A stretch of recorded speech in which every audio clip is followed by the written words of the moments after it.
All right, so picture this. You're a shift supervisor at a manufacturing facility, and you're just coming in for your shift that's about to start in a few minutes, and you're kind of getting your stuff ready. You walk in, and the outgoing shift supervisor kind of gives you maybe a sympathetic look and goes, "Good luck, buddy, it's all yours," and walks out the door. You look around and the bins are messy, the floor is a mess, things aren't where they should be. You find out within a minute or two that a couple people just called in and you weren't given any sort of heads up until now. And when you look back to go talk about this with the outgoing shift supervisor, that person's already in the parking lot on their way home. Hey folks, welcome to Leader Feeder, where we discuss practical leadership tips for you and your team. My name's Kirk and I'm your host. So imagine you're a supervisor in that scenario. You're probably used to that by now. If that's what's happening, it's probably the norm. And it probably causes a lot of frustration, maybe a little bit of anxiety, like, oh, I've got all these messes to clean up, I've got all these fires to put out, and the shift has just started. And it might kind of leave you thinking, like, is this what it's always going to be like? And you might even wonder, could it get any better? Could it be any different? Well, we here at Unique Training and Development, we absolutely think that it should be better and should be different, right? That's not a shift handoff, that's a shift ambush. And the reality is that if that happens over and over and over again, it kind of wears down on the team's morale, and it also wears down the team's ability to collaborate and work well together, as well as not just the team's ability, but the shift's ability, because it's sort of like shift A is leaving shift B with their mess. And you can imagine that shift B is going to happily do the same thing to shift C, and then shift C is doing the same thing to shift A. So we're sort of passing the buck. We're paying it forward in a negative way, rather than saying, you know what, I know that, shift A left me with some crap I had to deal with that I would have rather not. I'm going to do my best to not leave that for shift C. Instead, you kind of go, well, hey, if that's what they did to me, why wouldn't I do it to the next person? And that's not really the way we want to go. So what we want to talk about in today's episode is how you can have a real shift handoff rather than a shift ambush. And I'm going to tell you off the top that there's a couple things you want to think about. And one is basically thinking of a collaboration mindset rather than sort of a competition mindset. And the other is just communication, having some actual time to connect with that outgoing shift supervisor so that you're well aware of what you're walking into. So let's dive into it. Let's talk about maybe the disadvantages of not having any kind of a shift handoff other than, a good luck and a, see you later, right? What's wrong with that scenario? Because that's how a lot of manufacturing facilities currently work. A lot of our clients have kind of a similar process. Now, granted, there's lots of people that do a better job than that too, right? There is a shift handoff process, and it probably needs a little bit of tweaking or maybe improving, but it's there.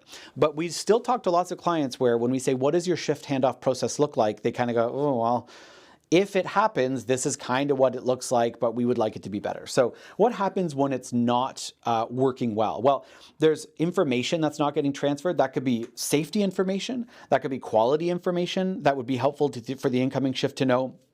That could be production information. How far are we off from hitting our targets? How did this shift do with hitting their targets?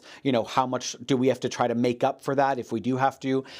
Knowing things like, was production down? Was a machine down? Was one of the lines down on the first shift? That's going to help us know what needs to change for the second shift. Have we run out of a product that's going to stop us from being able to continue one of the lines on this shift? All of those tidbits are information that affect quality and they affect production, and sometimes they can affect safety. And therefore, they're going to have an impact on the shift. And so those are things you want to know coming into your shift as a supervisor. And then your team wants to know, of course, as well. It can also affect team member sort of moods, because if people are walking in, right, it's like you walk into your home and it's a mess from the last time you were there and you kind of wanted to find time to clean it up, but you didn't get the time. You walk in and you're like, ugh. You kind of feel like you're starting behind. You're starting on the wrong foot. The same thing applies here. It might not be your own home. It might not be your own space, but you feel that and your team members feel it too. There's this kind of simmering tension of like, why did they leave us with this mess? Why didn't they clean up their own mess?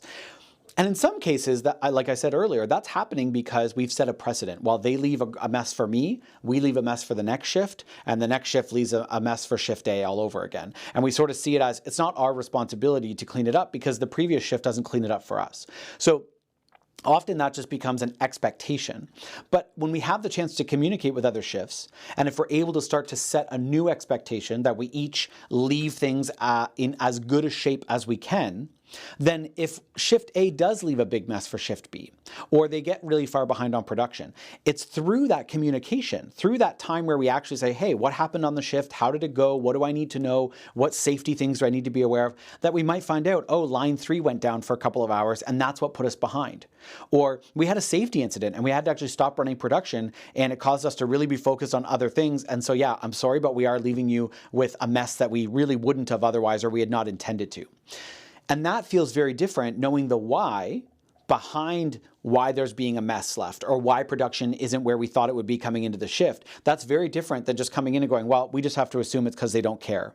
We have to assume it's because they are happy to leave us a mess. And then that creates this perpetual, kicking the can ahead and making the next group pay for that, right? Whereas if we know the reasons why, again, there's a backup or something, it's so much easier for us to go, well, yeah, I can totally understand where they're coming from. I can totally understand the challenges that the first shift was facing that caused them to leave this extra work for us, but we're happy to kind of take that on, or at least a little bit more happy because we understand the why.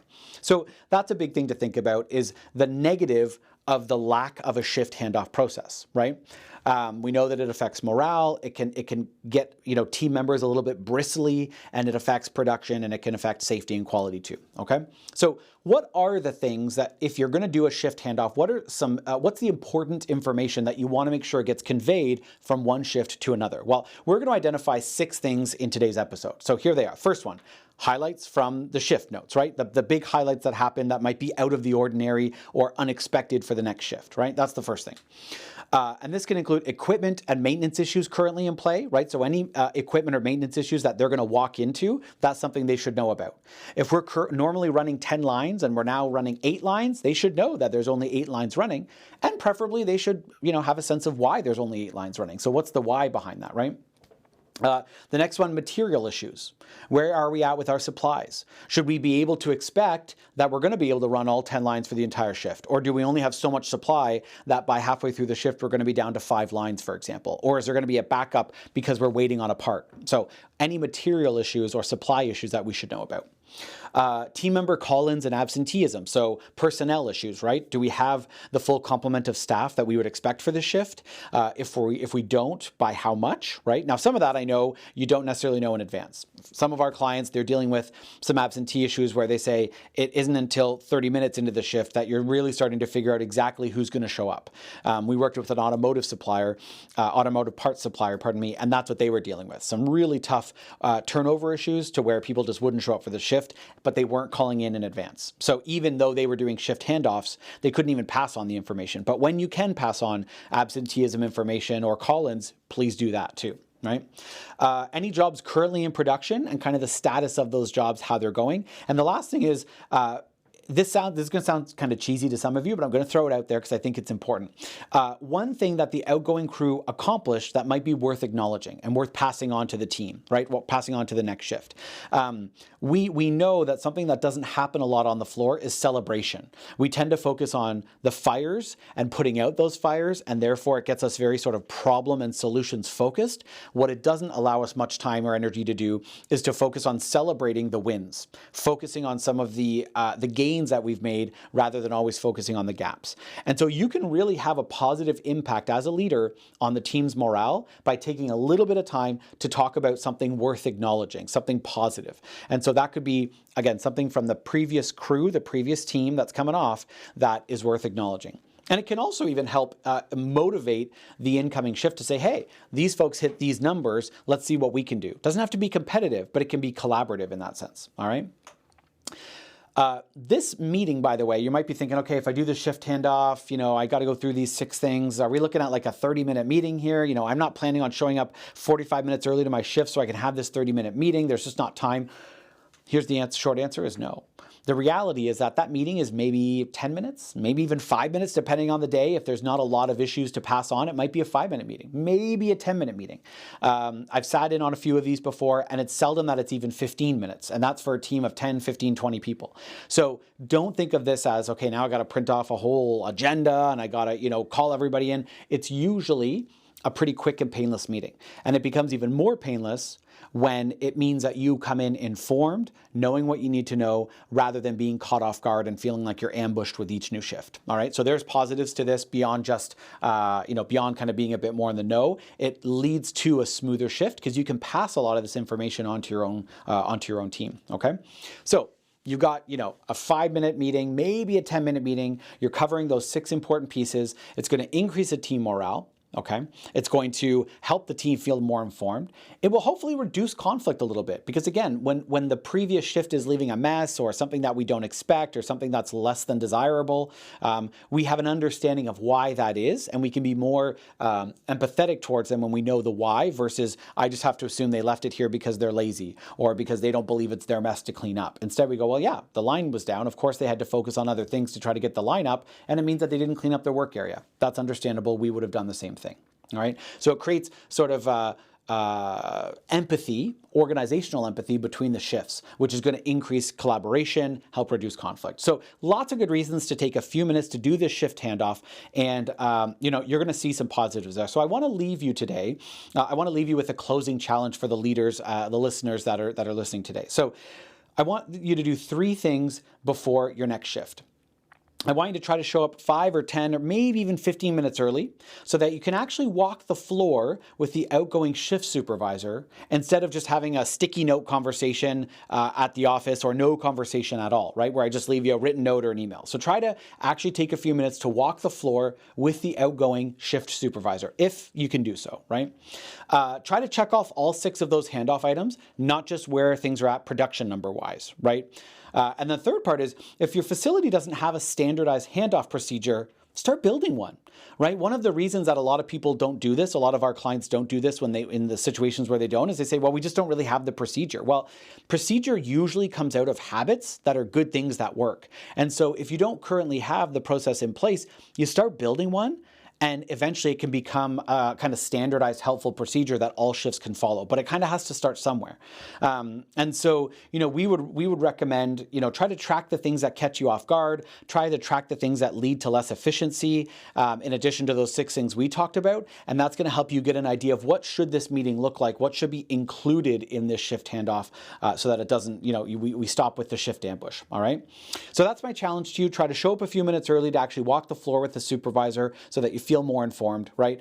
Try to check off all 6 of those items that I mentioned. And if you don't currently have a standard shift handoff procedure, just start building one organically. And whether it becomes an official procedure or not doesn't really matter. It's more about, do you have it in your head what the things are that you want to go through to ensure that the shift handoff is as smooth as possible. So there you go, a few practical tips to create a smoother shift handoff process, or to start a shift handoff process if you don't already have one. Hopefully you found that helpful.